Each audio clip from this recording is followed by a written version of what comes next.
दिनेश के माता पिता तो उसके बचपन में ही गुजर गए थे, मगर एक छोटी बहन थी जिसका नाम लक्ष्मी था। लक्ष्मी की उम्र शादी के लायक हो चुकी थी और वह गांव में ही एक बुटीक चलाती थी।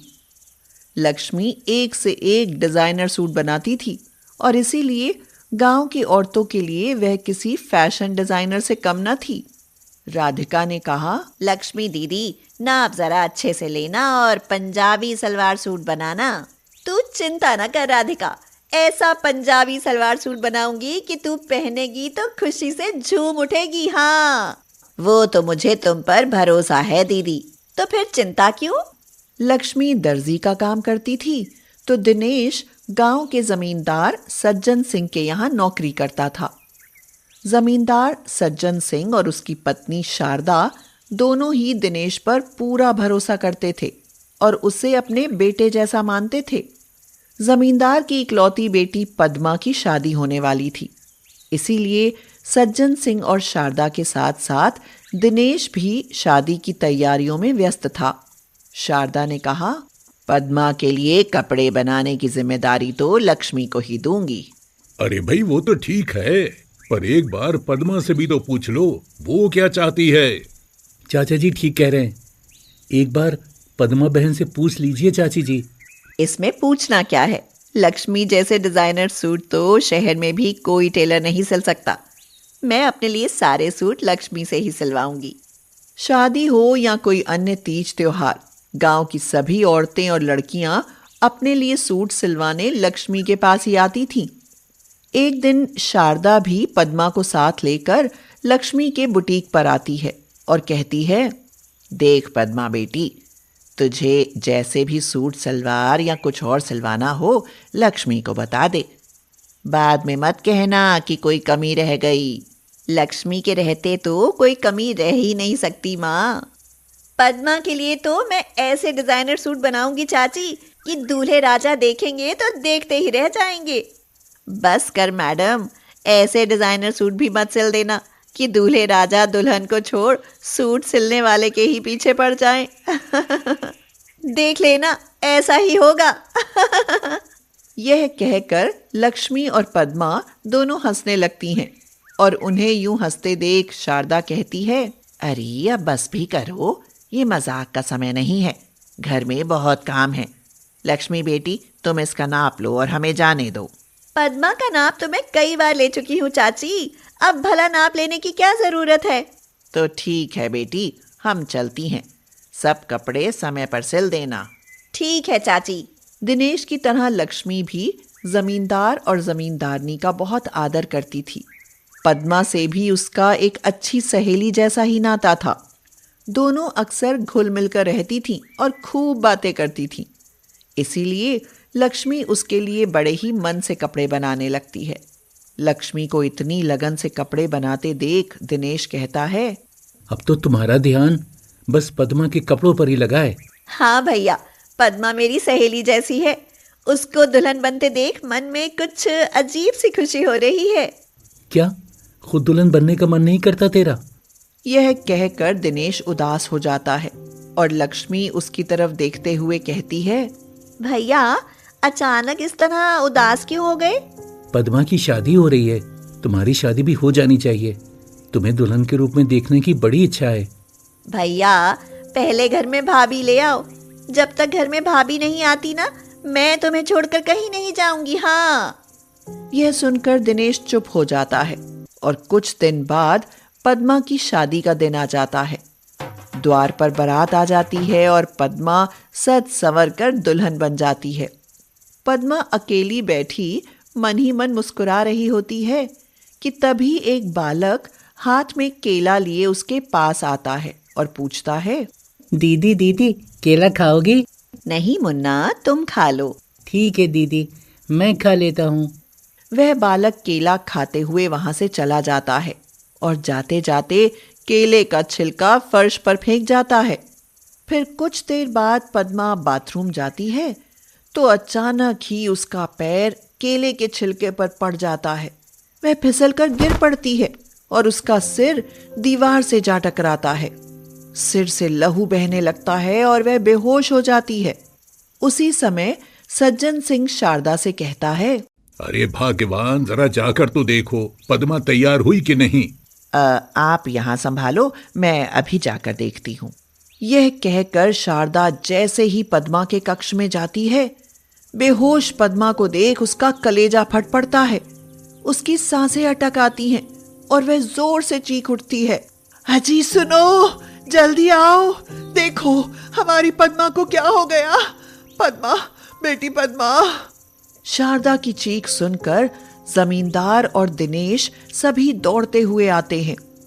घायल पद्मा को बेहोश देख जमींदार भी रो उठता है और पद्मा को लेकर तुरंत अस्पताल पहुंचता है, मगर अस्पताल पहुंचते ही पद्मा की मौत हो जाती है। डॉक्टर ने कहा, देखिए, लड़की मर चुकी है, अब हम कुछ नहीं कर सकते जमींदार जी। शारदा दुखी होकर बोली, हाय मेरी बच्ची, सुहागन बनने से पहले ही चल बसी। हे भगवान, मेरी बच्ची के साथ ऐसा क्यों किया। शारदा, शारदा चुप करो। अरे अब रोने का नहीं, बल्कि इज्जत बचाने का समय है। गांव से बिना दुल्हन के बारात वापस लौटेगी तो क्या इज्जत रह जाएगी हमारी। पद्मा की चिता में आग देने के साथ ही दूल्हे का पिता बारात को वापस लेकर जाने लगता है। देखिए, हमें आपसे पूरी हमदर्दी है, मगर अब बारात वापस ले जाने के सिवा कोई और चारा भी तो नहीं है। गांव से बारात बिना दुल्हन के वापस जाएगी तो हमारी क्या इज्जत रह जाएगी। पर दुल्हन तो भगवान को प्यारी हो गई। अरे गांव में और भी तो लड़कियां हैं, क्या आप पद्मा की जगह लक्ष्मी को दुल्हन स्वीकार नहीं कर सकते। लड़की गरीब है पर हमारी अपनी बेटी जैसी है। यह सुनकर दिनेश चौंक सा जाता है और सज्जन सिंह और शारदा से कहता है, आप ये क्या कह रहे हैं? मुझ गरीब की बहन इतने अमीर खानदान की बहू कैसे बन सकती है? क्यों नहीं बन सकती? हमारी लक्ष्मी में क्या कमी है? रूपवती है और गुणवती है, वो भी तो हमारी बेटी है।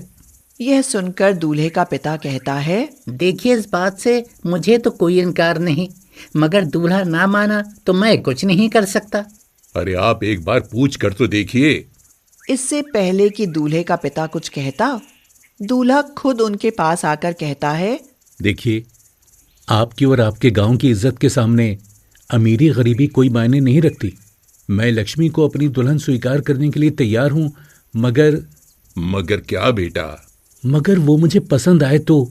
लड़की भले गरीब हो मगर सुंदर और गुणवती होनी चाहिए। फिर तो समझो बात बन गई। अरे हमारी लक्ष्मी में तो रूप और गुणों की कोई कमी ही नहीं है। सज्जन सिंह लक्ष्मी को दिखाता है तो दूल्हा उसे तुरंत पसंद कर लेता है और फिर पद्मा की जगह लक्ष्मी दुल्हन बनकर 7 फेरे लेती है। किसी ने सच ही कहा है कि जोड़ियां ऊपर से ही बनकर आती हैं। भगवान जिसके नसीब में जिसका साथ लिखता है, उसे वही जीवन साथी मिलता है। चंबा की हरी भरी वादी में घनश्याम और उसका भाई कृष्ण मोहन का टूरिज्म का बहुत अच्छा बिजनेस था। उनकी कई बसें चलती थीं। अब वे एक नई ब्रांच खोलने को थे। घनश्याम, आज हमारी कंपनी में पार्टी आने वाली है, हम उसको अटेंड करने के लिए जा रहे हैं। अगर ये डील पक्की हो जाएगी तो हमें बहुत फायदा होगा। हाँ भैया, वैसे भी अभी मार्केट में हम नंबर 1 पर चल रहे हैं। एक दिन कृष्ण मोहन और उनकी पत्नी कार से जाते हैं। वहां अचानक उनकी कार का एक्सीडेंट हो गया और उन दोनों की मौके पर ही मौत हो गई। उनकी एक छोटी सी बेटी थी जिसका नाम राखी था। अब वह अपने चाचा घनश्याम के पास रहने लगी। राखी की चाची आरती बहुत अत्याचारी स्वभाव की थी। आरती खुश होकर मन ही मन में कहने लगी, मजा आ गया, इतनी सारी संपत्ति भी हमें मिल गई और साथ में एक नौकरानी भी। घनश्याम तो बाहर अपने काम पर चला जाता तो आरती उस बेचारी राखी पर बहुत जुल्म करती। बड़े अंधेरे ही उसको जगा देती और कहती, चल उठ, जल्दी से झाड़ू पोछा करके नाश्ता भी बना ले। राखी अभी छोटी थी, वह अच्छा नाश्ता नहीं बना पाती तो आरती उसकी खूब पिटाई लगाती और उससे कहती, केवल बैठे बैठे खाने भर की है, हाँ, हमने क्या तेरा ठेका लिया हुआ है। कोई बढ़िया चीज खाने के लिए आती तो वह अपनी बेटी रोली को दे देती और कहती, लो बेटी रोली, सेब खा लो, तुम तो बहुत दुबली होती जा रही हो। राखी यह सब देखकर ललचाती और कहती, चाची मुझको भी दे दो थोड़ा सा। चल हट, हाँ, इतना फालतू नहीं भरा पड़ा है हमारे यहाँ। हाँ, तो फिर मैं कोई काम नहीं करूंगी। इस बात पर आरती ने उसकी बहुत पिटाई लगाई। उसी समय घनश्याम आ गया। उसने यह देखा तो कहा, अरे उस बेचारी बच्ची को क्यों मारती हो? तुम्हें शर्म नहीं आती? उसकी कितनी बड़ी संपत्ति हम लोग लिए बैठे हैं। भगवान से डरो। जाओ जाओ, तुम डरो भगवान से। अगर यह यहाँ रहेगी तो मैं इस घर में नहीं रहूंगी, नहीं तो तुम चुप बैठो। हाँ। घनश्याम परेशान होकर वहां से चला गया। लेकिन आरती तो अब राखी से चिढ़ गई थी। उसने राखी से कहा, देख अब मैं तेरा क्या हाल करती हूँ। नहीं तो जब तक तू यहाँ रहेगी ना, यह तेरा चाचा रोज मुझसे लड़ाई किया करेगा।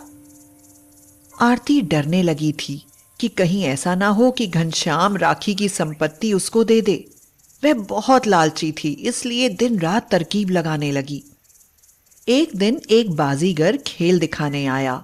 उसने कहा, मुझे एक बच्चे की तलाश है जो मेरे साथ काम कर सके। आरती ने उस बाजीगर से राखी का सौदा कर लिया। आरती बोली, मैं 2 लाख रुपए लूंगी, तुम इसे हमेशा के लिए यहाँ से लेकर चले जाना, आसपास नजर भी मत आना। बाजीगर ने कहा, ठीक है, मैं इसे लेकर मुंबई चला जाऊंगा। अब आरती सोचने लगी कि राखी को वह बाजीगर के हाथों किस प्रकार सौंपे। उसको यह मौका भी मिल गया। शहर में मेला लगता था। आरती राखी से बोली, चल राखी, तुझे मेला दिखाने ले चलूं।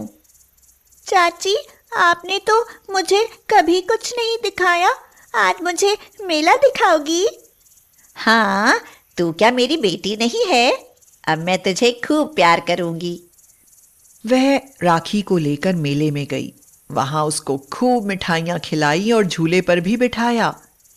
राखी झूला झूलने लगी तो आरती वहां से गायब हो गई। असल में उसने तमाशा दिखाने वाले को 2 लाख रुपए लेकर राखी को उसे बेच दिया था। झूले से जैसे ही राखी उतरी, बाजीगर ने उससे कहा, चलो, तुम्हारी चाची ने तुमको बुलाया है। बाजीगर उसको अपने साथ मुंबई ले गया।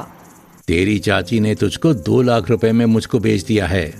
अब तू करतब सीख। यह सुनकर तो राखी रोने लगी। मुझे रस्सी पर चढ़ने से डर लगता है, मुझे चोट लग जाएगी, मैं नहीं कर सकूंगी।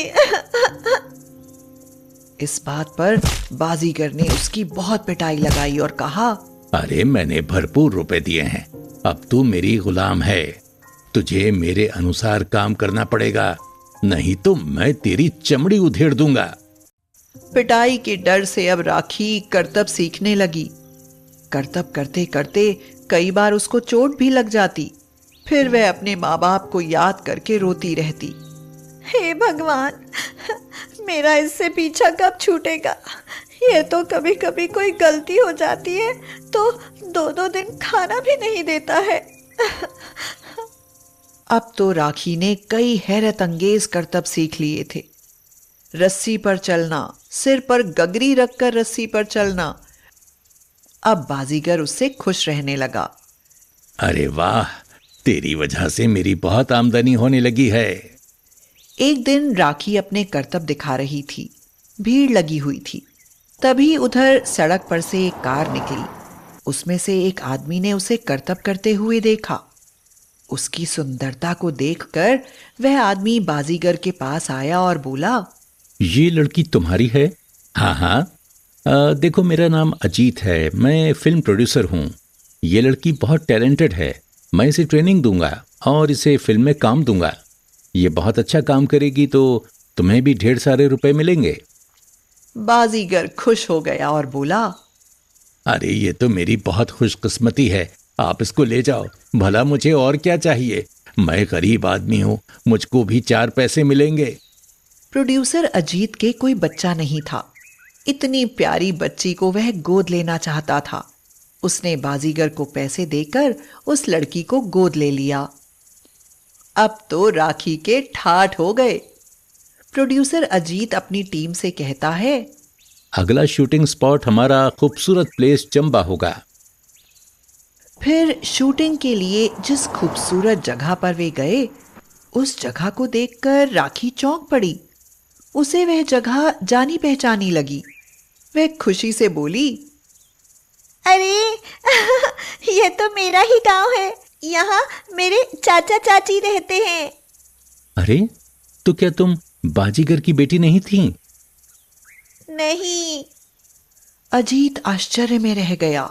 अच्छा, ये तो बहुत खुशी की बात है। तब तो यहाँ बहुत अच्छा लगेगा। ये बताओ, तुम कहाँ पर रहती थी? राखी भागकर अपने चाचा घनश्याम के घर में गई। पीछे पीछे प्रोड्यूसर अजीत भी गए। घनश्याम ने जब राखी को देखा तो वह हैरान रह गया। उसने राखी को गले से लगा लिया और बोला, राखी, तुझको मैंने कहाँ कहाँ नहीं ढूंढा मेरी बच्ची। थाने में भी रिपोर्ट दर्ज करवाई थी। तुझको तो ढूंढते ढूंढते हम थक गए। बेटी, तू कहाँ चली गई थी? तेरी चाची ने बताया कि तुझे मेले से कोई किडनैप करके ले गया था। अजीत ने आगे बढ़कर अपना परिचय दिया और कहा, मैं फिल्म प्रोड्यूसर हूं। तुम्हारी पत्नी ने इसको एक बाजीगर के हाथ में बेच दिया था। बाजीगर इसको करतब सिखा रहा था, तभी मेरी नजर इस पर पड़ गई। लड़की टैलेंटेड थी तो मैंने इसको गोद ले लिया है। क्या? यह सुनते ही घनश्याम तो जैसे आसमान से गिर पड़ा। वह आरती से बोला, तेरे कर्मों के कारण आज ये दशा है। इस बीच में घनश्याम को बहुत घाटा हो गया था। अब वे लोग बहुत गरीब हो चुके थे। आरती अब अपने कर्मों पर पछतावा कर रही थी। उसने देख लिया था कि एक अनाथ लड़की आज लाखों की दौलत से खेल रही है और वह खुद गरीब हो चुकी है।